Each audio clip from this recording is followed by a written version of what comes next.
Chapter 7. An unknown species of whale. This unexpected fall so stunned me that I have no clear recollection of my sensations at the time. I was at first drawn down to a depth of about 20 feet. I am a good swimmer, though without pretending to rival Byron or Edgar Poe, who were masters of the art. And in that plunge I did not lose my presence of mind. 2 vigorous strokes brought me to the surface of the water. My first care was to look for the frigate. Had the crew seen me disappear?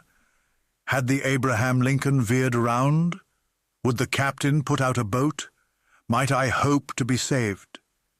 The darkness was intense. I caught a glimpse of a black mass disappearing in the east, its beacon lights dying out in the distance. It was the frigate. I was lost. "Help! Help!" I shouted, swimming towards the Abraham Lincoln in desperation. My clothes encumbered me. They seemed glued to my body and paralyzed my movements. I was sinking. I was suffocating. "Help!" This was my last cry. My mouth filled with water. I struggled against being drawn down the abyss. Suddenly my clothes were seized by a strong hand, and I felt myself quickly drawn up to the surface of the sea. And I heard, yes, I heard these words pronounced in my ear. If Master would be so good as to lean on my shoulder, Master would swim with much greater ease. I seized with one hand my faithful Conseil's arm. "Is it you?" said I. "You?" "Myself," answered Conseil, "and waiting Master's orders." "That shock threw you as well as me into the sea?" "No, but being in my master's service, I followed him." The worthy fellow thought that was but natural. "And the frigate?" I asked. "The frigate," replied Conseil, turning on his back. "I think that Master had better not count too much on her." "You think so?" "I say that, at the time I threw myself into the sea, I heard the men at the wheel say, 'The screw and the rudder are broken.'" "Broken?" "Yes, broken by the monster's teeth. It is the only injury the Abraham Lincoln has sustained. But it is a bad lookout for us. She no longer answers her helm." "Then we are lost!" "Perhaps so," calmly answered Conseil. "However, we have still several hours before us, and one can do a good deal in some hours." Conseil's imperturbable coolness set me up again. I swam more vigorously, but cramped by my clothes, which stuck to me like a leaden weight, I felt great difficulty in bearing up. Conseil saw this. "Will Master let me make a slit?" said he, and slipping an open knife under my clothes, he ripped them up from top to bottom very rapidly. Then he cleverly slipped them off me, while I swam for both of us. Then I did the same for Conseil, and we continued to swim near to each other. Nevertheless, our situation was no less terrible. Perhaps our disappearance had not been noticed, and if it had been, the frigate could not tack, being without its helm. Conseil argued on this supposition, and laid his plans accordingly. This phlegmatic boy was perfectly self-possessed. We then decided that, as our only chance of safety was being picked up by the Abraham Lincoln's boats, we ought to manage so as to wait for them as long as possible. I resolved then to husband our strength, so that both should not be exhausted at the same time, and this is how we managed. While one of us lay on our back, quite still, with arms crossed and legs stretched out, the other would swim and push the other on in front. This towing business did not last more than 10 minutes each, and relieving each other thus, we could swim on for some hours, perhaps till daybreak. Poor chance, but hope is so firmly rooted in the heart of man. Moreover, there were 2 of us. Indeed, I declare, though it may seem improbable, if I sought to destroy all hope, if I wished to despair, I could not.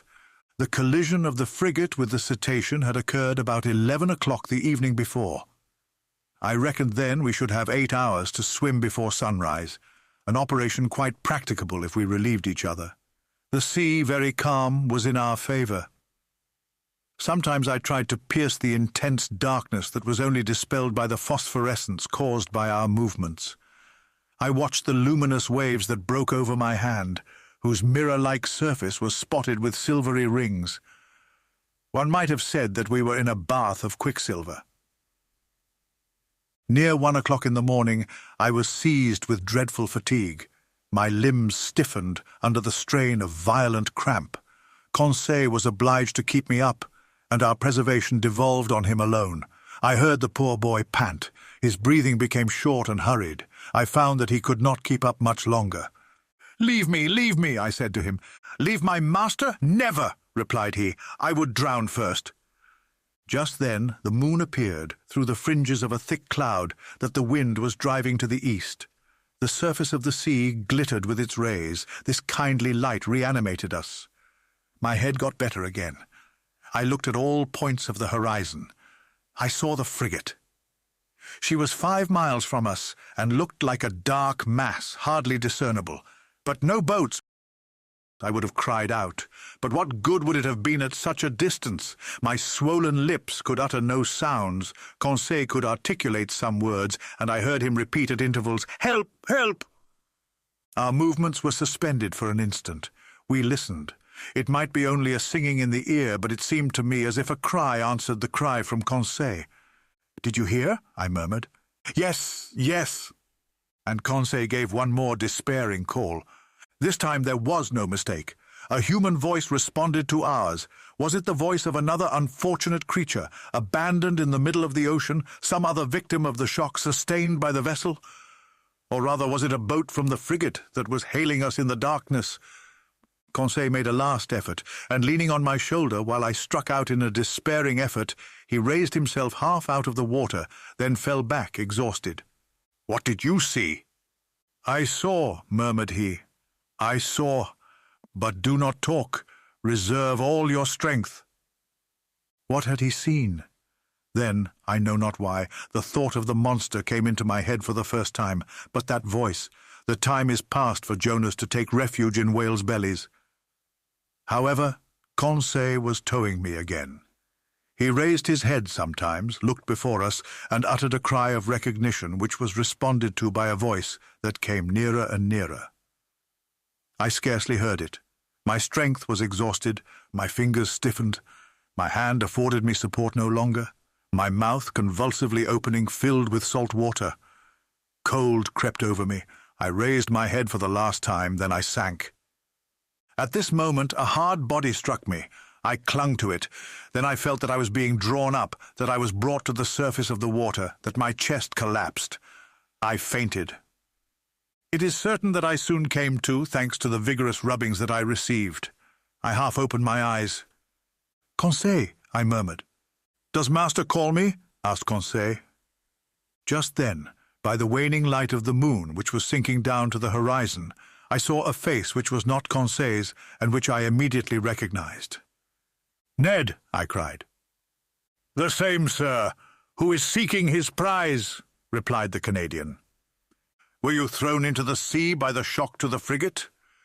"Yes, Professor, but more fortunate than you, I was able to find a footing almost directly upon a floating island." "An island?" "Or, more correctly speaking, on our gigantic narwhal." "Explain yourself, Ned!" "Only I soon found out why my harpoon had not entered its skin and was blunted." "Why, Ned, why?" "Because, Professor, that beast is made of sheet iron." The Canadian's last words produced a sudden revolution in my brain. I wriggled myself quickly to the top of the being, or object, half out of the water, which served us for a refuge. I kicked it. It was evidently a hard, impenetrable body, and not the soft substance that forms the bodies of the great marine mammalia. But this hard body might be a bony carapace, like that of the antediluvian animals, and I should be free to class this monster among amphibious reptiles such as tortoises or alligators. Well, no, the blackish back that supported me was smooth, polished, without scales. The blow produced a metallic sound, and incredible though it may be, it seemed, I might say, as if it was made of riveted plates. There was no doubt about it. This monster, this natural phenomenon that had puzzled the learned world and overthrown and misled the imagination of seamen of both hemispheres, it must be owned a still more astonishing phenomenon, inasmuch as it was a simply human construction. We had no time to lose, however. We were lying upon the back of a sort of submarine boat, which appeared, as far as I could judge, like a huge fish of steel. Ned Land's mind was made up on this point. Conseil and I could only agree with him. Just then, a bubbling began at the back of this strange thing, which was evidently propelled by a screw, and it began to move. We had only just time to seize hold of the upper part, which rose about 7 feet out of the water, and happily its speed was not great. "As long as it sails horizontally," muttered Ned Land, "I do not mind, but if it takes a fancy to dive, I would not give 2 straws for my life." The Canadian might have said still less. It became really necessary to communicate with the beings, whatever they were, shut up inside the machine. I searched all over the outside for an aperture, a panel, or a manhole, to use a technical expression, but the lines of the iron rivets, solidly driven into the joints of the iron plates, were clear and uniform. Besides, the moon disappeared then and left us in total darkness. At last this long night passed. My indistinct remembrance prevents my describing all the impressions it made. I can only recall one circumstance.